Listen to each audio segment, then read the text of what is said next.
आज आपण करूया तुरीचे दाणे म्हणजेच ज्याला विदर्भात घुगऱ्या म्हटलं जातं त्याच्यापासून केली जाणारी खिचडी। ही अतिशय पौष्टिक खिचडी आहे। अख्खे तूर असतात ना त्याला वाळवतात आणि त्याचे जे दाणे असतात त्याला आम्ही घुगऱ्या म्हणतो। या दिवसात सगळीकडे विदर्भामध्ये तुरीचे वेगवेगळे पदार्थ केले जातात। जसं तुरीच्या ओल्या शेंगा असतात त्याच्यापासून भाजी केली जाते, तुरीच्या घुगऱ्यांपासून घुगऱ्यांची उसळ केली जाते, त्यानंतर खिचडी केली जाते, तुरीचा आळण केला जातो। त्याच्यापैकी आपण आज एक खूप मस्त अशी यम्मी रेसिपी, क्विक आणि वन पॉट मील अशी रेसिपी आहे ही, ती बघूया। ती म्हणजे तुरीच्या दाण्यांचे घुगऱ्या, त्याचा खिचडी। अतिशय सोपं साहित्य आहे त्याला लागणारं, काहीही फार विशेष लागत नाही, सगळ्यांच्या घरात हे अवेलेबल असतं। हे तुरीचे दाणे ना हे मी काल रात्री भिजवून घेतले आहे, भिजल्यानंतर फुगल्यावर ते असे झाले आहेत। त्यानंतर इथे मी आंबेमोहर तांदूळ घेतलाय, अजून हा धुवायचा आहे। हा मी धुवून ठेवत नाही कारण नाही तर भात पिचपिचीत होतो त्याचा। त्यानंतर इथे आलं, लसूण, हिरवी मिरची हे मी वाटून घेतलेला आहे, खूप छान चव येते। आणि त्यानंतर कांदा टोमॅटो बारीक चिरला आहे, तेल लागणार आहे आपल्याला, हे बेसिकचे जे मसाले आहेत ते लागणार आहे। अर्थातच जो हा काळा मसाला आहे माझा घरचा केलेला, हा पण यातला महत्त्वाचा इन्ग्रेडियंट आहे, कारण याशिवाय चव येत नाही पदार्थाला। चला मग सुरू करूया आपण। वेळ न दवडता ही रेसिपी क्विक रेसिपी आहे, पटकन कुकरला लावून तयार होते। चला करूया। चला मग करूया सुरुवात। मी कुठल्याही प्रकारचा भात, पुलाव जो असेल ना तो स्टीलच्या कुकरमध्ये करते, कारण त्यांनी म्हणजे ॲल्युमिनियमच्या याच्यात डायरेक्ट शिजवलेलं मला तरी आवडत नाही, प्रत्येकाची आवड, पण मला असं वाटतं स्टीलमध्ये डायरेक्ट शिजवलेलं केव्हाही चांगलं असतं। तर मी हा स्टीलचा कुकर घेतला आहे, ज्याच्यात मी तेल टाकून घेते।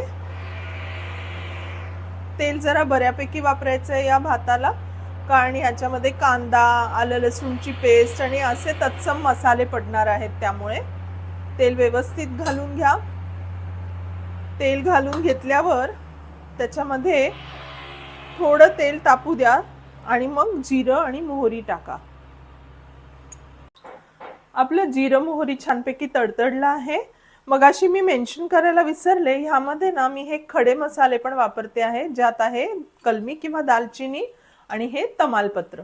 आता जिरं मोहरी तडतडल्यानंतर हे मी त्यात टाकणार आहे। चला आता खडे मसाले टाकले याच्यामध्ये, फार जळू द्यायचे नाही खडे मसाले, नाहीतर मग चांगला फ्लेवर येत नाही। ते झाल्यानंतर लगेचच आपण हा वाटलेला आलं लसूण हिरवी मिरचीचा मसाला यात टाकून घेऊ। हा मसाला ना आलं लसूण हिरवी मिरची खडबडीतच वाटायचा आहे, त्याने छान चव येते आणि मध्ये मध्ये तो आला तरी चांगला लागतो। त्यानंतर कांदा टाकूया आपण याच्यामध्ये। कांदा टाकायचा आहे, थोडा गॅस स्लो करू, हलवून घेऊयात मस्त आणि जरा कांदा गुलाबीसर होऊ देऊया। कांदा गुलाबीसर झाला की आपण त्यात मग टोमॅटो टाकायचे आहे। मीनवाईल मी हे सांगायचं विसरले होते की हे जे तूर आणि तांदूळ याचं समसमान प्रमाण आहे, तुम्ही बघू शकता अगदी सारख्या प्रमाणात घेतले आहे। ह्यातून लागतं पण छान, तुरीचे दाणे भरपूर या दिवसात खूप चांगली चव असते, त्यामुळे लागतात पण खूप चांगले, आणि प्रोटीन्स पण भरपूर आहे तुरीच्या दाण्यांमध्ये। तर मी प्रिफर करते की तांदूळपेक्षा तांदूळ आणि तुरीचे दाणे हे समसमान प्रमाणात वापरते। बघू शकता कांदा बऱ्यापैकी परतवून झालेला आहे। आता मी इथे याच्यामध्ये हळद, त्याच्यानंतर तिखट टाकून घेते आहे। जरी मी इथे हिरवी मिरची कुटून टाकली तरी मी तिखट वापरते आहे। मी सांगितल्याप्रमाणे आमच्या इथे नागपूरला तिखट मिरची हे सगळं एकत्र खातात, आम्हाला जरा असं तिखट खायची सवय आहे। नागपुरात सगळेच तिखट खातात, किंवा विदर्भात म्हणू शकता, सगळं भंडारा, चंद्रपूर किंवा अमरावती, यवतमाळ। ही तूर मी यवतमाळवरून आणली आहे, मी मेन्शन करू इच्छिते, यवतमाळची तूर खूप चांगली असते, खूप चविष्ट असते। तर मी नागपूरला रिसेंटली माझ्या ट्रिपला गेले होते, तेव्हा मी तूर भरपूर आणली तिथून, तर ही यवतमाळची तूर आहे, खूप छान लागते. आता आपला कांदा वगैरे सगळा मसाला परतवून झाला आहे. आता मी यात टोमॅटो टाकते.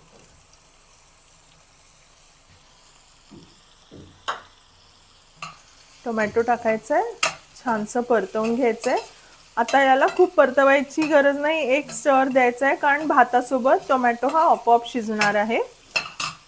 आता यामध्ये आपण थोडीशी धणे पावडर, त्यानंतर काळा मसाला, भरपूरसा काळा मसाला, याने चांगला फ्लेवर येतो भाताला, टाकून घेऊया. आणि यानंतर लगेचच हे तुरीचे दाणे टाकायचे आहे आणि परतवून घ्यायचे.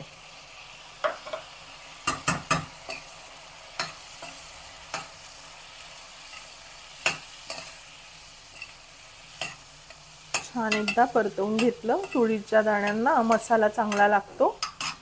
मग आपण ह्यात तांदूळ घालून घेऊया.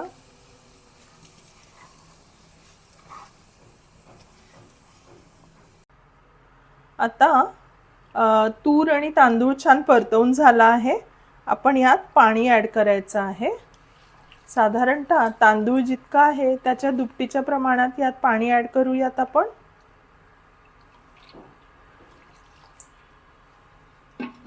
आंबेमोहरला तसंही पाणी न कमी लागतं.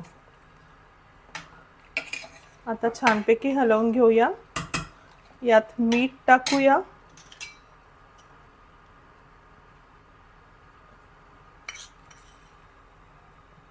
मीठ आपल्या चवीनुसार घाला. तुमच्याकडे कसं लागतं तसं मीठ घाला. मीठ टाकून ह्याला चांगला थोडासा स्टर देऊ आणि एक उकळ आली की आपण ह्याचं झाकण बंद करणार आहोत कुकरचं. एक उकळ येतपर्यंत वाट पाहूयात याची. A few moments later. चला मग तुरीच्या दाण्यांचा म्हणजेच घुगऱ्यांची खिचडी तयार आहे. कुकर पण थंड झालेला आहे. बघूया उघडून झाकण आपण. मस्तपैकी वाफ येतीये. वा, काय छान दिसतीये बघा. अप्रतिम अशी तुरीच्या घुगऱ्यांची खिचडी तयार आहे. अतिशय हेल्दी, पौष्टिक आणि चविष्ट सुद्धा. आपली खिचडी आता वाढायला एकदम तयार आहे. आता प्लेटिंग करून घेऊया आणि खायला सुरुवात करूया आपली खिचडी. चला मग.